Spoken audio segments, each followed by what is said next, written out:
Trahedya ang sumalubong sa isang pamilya sa pagpasok ng Year of the Wood Snake. Matapos kasi ang pagsalubong sa Chinese New Year, nasunog ang kanilang condo unit sa Binondo sa Maynila.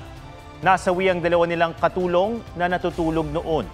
Ayon sa Bureau of Fire Protection, naabot sa 4 milyong piso ang halaga ng napinsalang ari-arian.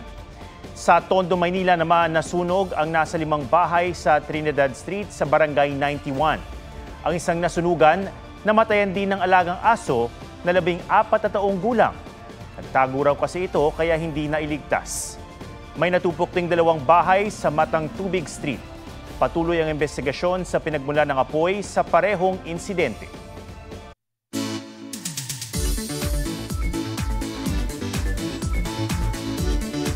May burol sa Catanduanes na ang angking ganda, lumilitaw mapa rain or shine.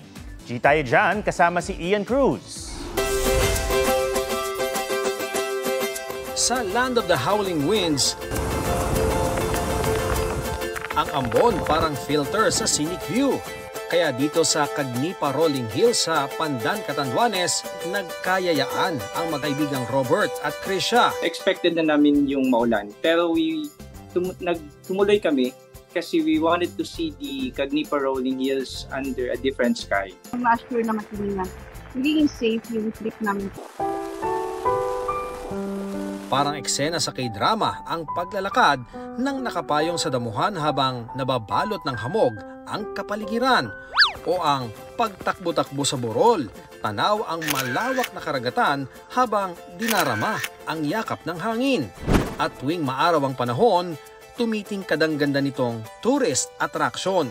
Idagdag pa na ang lagoon sa ibaba ng burol, perfect spot para magtampisaw at asul na dagat ang matatanaw, ang Tuwad-Tuwadan Blue Lagoon.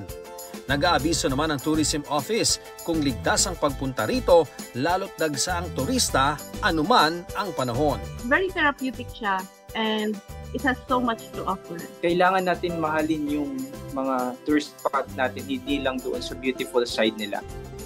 Hindi lang doon sa sunny side, even in its gloomy side or in its wildest side nila. Ian Cruz nagbabalita para sa GMA Integrated News. Huwag magpahuli sa mga balitang dapat niyong malaman. Mag-subscribe na sa GMA Integrated News sa YouTube.